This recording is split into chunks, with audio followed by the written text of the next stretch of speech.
Aku mewarisi ilmuku yang ibuku. Biasanya, orang yang mendapat warisan tentu sangat bahagia. Namun siapa yang dapat bahagia bila mendapat warisan ilmu hitam yang sangat mengerikan? Ya, ilmu hitam yang ditakuti oleh hampir semua orang di pedalaman Kalimantan Tengah, bahkan mungkin di seluruh jagat ini. Apalagi Mariana Tundan, sang pewaris, tak pernah berharap mengenal apalagi menguasai ilmu yang sangat jahat itu. Kenyataan ini sungguh bagaikan sebuah lingkaran roda nasib yang sangat buruk. Meski aku berusaha untuk menolaknya, namun ilmu itu tetap juga hadir di dalam tubuhku. Limu Kuyan, itulah yang diwarisi oleh Mariana Tundan. Dia seorang gadis muda cantik yang berprofesi sebagai bidan. Gadis cantik ini bekerja di rumah sakit pemerintah di Banjarmasin. Bagaimanakah kisah selengkapnya? Berikut ini adalah ringkasan kesaksian Mariana Tundan, seorang bidan di Banjarmasin. Waktu itu usiaku memang relatif sangat belia. Selepas SMA aku memilih untuk masuk sekolah kebidanan. Bidan adalah profesi yang sangat mulia, menurut pendapatku. Penolong para wanita yang akan menjadi ibu, penolong proses kelahiran seorang bayi yang hadir di dunia ini. Penolong ibu-ibu yang jauh dari dokter, rumah sakit, atau puskesmas. Kehadiran bidan di pedalaman memang sangat berarti bagi mereka yang tinggal jauh dari kota. Apalagi di Kalimantan banyak keluarga yang tinggal di tepi-tepi hutan, bahkan berada di dalam hutan belantara. Sebab kalau hanya mengandalkan para dukun beranak saja, tidak akan menyelesaikan masalah. Jumlah dukun beranak tidaklah memadai. Sangat tidak mencukupi bila dibandingkan dengan jumlah penduduk yang memerlukan pertolongan. Begitu aku lulus dari sekolah kebidanan, ternyata aku ditempatkan di Rumah Sakit Ulin di Banjarmasin. Menurut direktur rumah sakit itu, aku dipilih karena aku punya prestasi, aku adalah lulusan terbaik. Terus terang, sebenarnya aku lebih senang kalau ditempatkan di puskesmas di pedalaman. Aku lebih suka berada di tengah-tengah orang-orang sederhana, tempat dari mana aku berasal. Aku bukan tip gadis yang suka hura-hura. Aku bukan pengunjung diskotik, gedung bioskop atau mal-mal. Waktuku kuhabiskan di kamar kos untuk membaca. Di kamarku banyak bacaan, ada novel-novel, majalah, tabloid dan yang paling sering kubaca adalah kitab suci. Karena dengan membaca kitab suci akan timbul motivasi dalam diriku untuk mengabdikan diri kepada sesama. Dan dia juga adalah sumber kekuatanku. Sumber pengharapanku yang sebenarnya. Sampai pada suatu hari, datang malapetaka yang membuatku tiba-tiba harus terhempas ke dalam jurang kenistaan. Jangan salah paham, kenistaan yang menimpaku bukan karena kehilangan kegadisan, bukan juga ternoda karena perbuatan tercela lainnya yang menimpaku jauh lebih mengerikan. Tidak akan terbayang oleh siapapun yang tidak memahami kondisi pedalaman Kalimantan Tengah, tempat kelahiranku itu. Hari itu sebenarnya tidaklah begitu panas. Apalagi saat itu, hujan baru saja mengguyur kota Banjarmasin, sangat lebat, dan turun sejak sore tadi. Saat itu, hujan belum reda, tidak begitu lebat, tetapi membuat orang enggan untuk keluar rumah. Tetapi mengapa cuaca yang sejuk itu membuat aku tiba-tiba sangat kehausan? Ya, aku merasa ada rasa haus yang sangat aneh mendera diriku. Telah ku minum beberapa gelas air putih dari dispenser. Tetapi rasa hausku tidak juga hilang. Sepertinya dahagaku bukar, karena ingin menegak air. Ya, aku ingin minum sesuatu, tetapi bukan air, entah apa.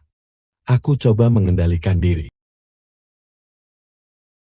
Jarum jam telah menunjukkan pukul 14, kebetulan hari ini aku sedang off, tidak giliran jagam, besok aku baru masuk pada jam 8 pagi, entah apa yang mendorongku. Aku meninggalkan kamar dan berjalan menuju ke bangsal rumah sakit. Kutelusuri lorong-lorong yang panjang itu menuju ke suatu tempat yang aku sendiri tidak tahu di mana.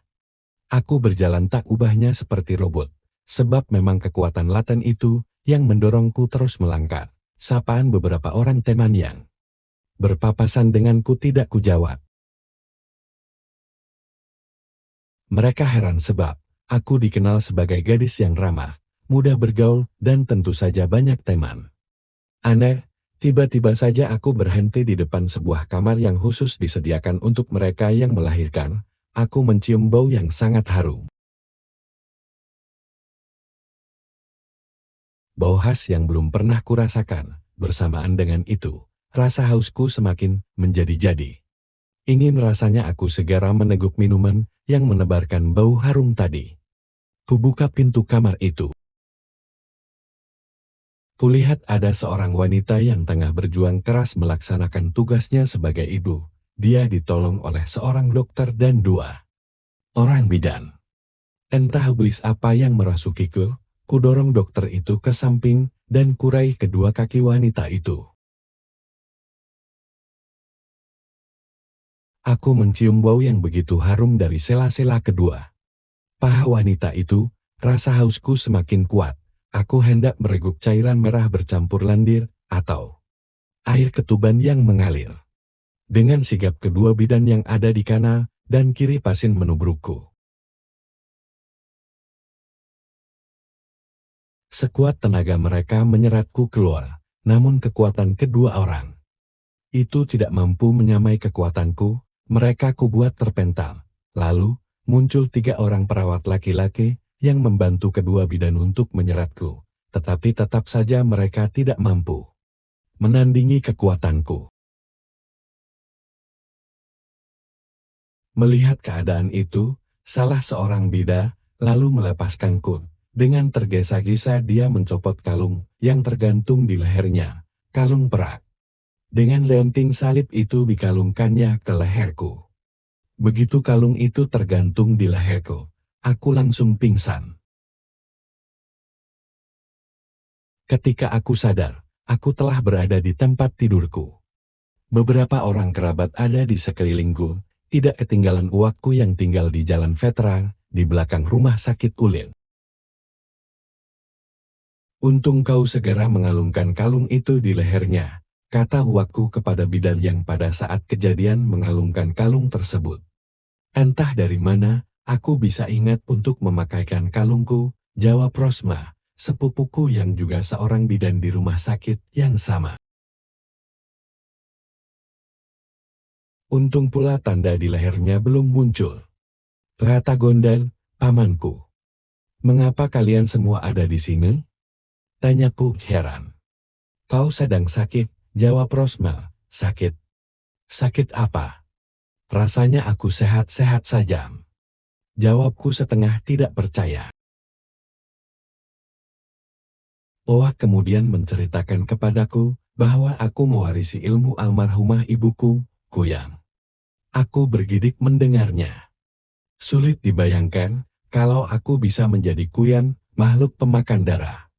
Tetapi baru tahap awal, kata uaku. Ya ini, karena tanda di leherku belum muncul. Orang yang telah matang menjadi Kuyang. Di lehernya ada tanda lingkar hitam seperti kalung dari tatu, yang telah matang ilmunya. Kepala orang itu dapat lepas dari tubuhnya berikut isi perutnya. Kepala yang lepas itu terbang mencari mangsa, yaitu perempuan yang baru saja melahirkan, untuk dihisap darahnya. Biasanya hal itu terjadi di malam hari, ketika bulan purnama. Aku sendiri sangat heran, ibuku tidak pernah menurunkan ilmu itu kepadaku. Itulah sebabnya aku tidak menyadari kalau ilmu mengerikan itu mengeram di dalam diriku.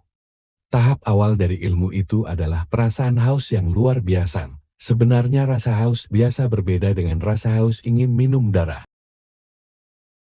Tetapi aku belum dapat membedakan, maka ketika rasa haus muncul, aku minum air putih berkali-kali, dan tetap saja rasa haus itu tidak hilang. Apakah aku bisa terbebas dari ilmu terkutuk ini, Wak?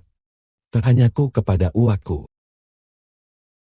bisa kemauan yang kuat, dan usaha yang bersungguh-sungguh akan dapat membebaskanmu dari warisan yang tidak kau inginkan itu, jawab uakku.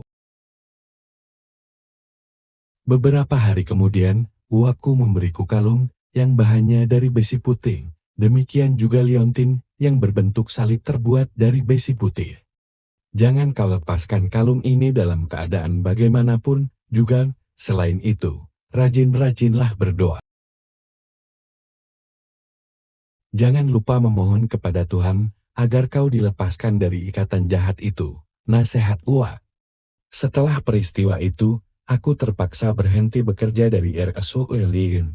Untunglah pacarku bisa mengerti keadaanku, walaupun dia orang Jawa, tetapi memahami betul apa yang sedang terjadi atas diriku. Demikian juga para dokter, perawat, bidan serta pegawai lainnya. Kini aku hidup bahagia bersama suamiku dan tinggal di Jawa.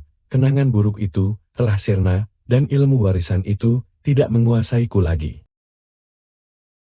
Sekarang aku bekerja sebagai bidan lagi di sebuah rumah sakit swasta di Yogyakarta. Untunglah tidak ada yang tahu dengan masa laluku.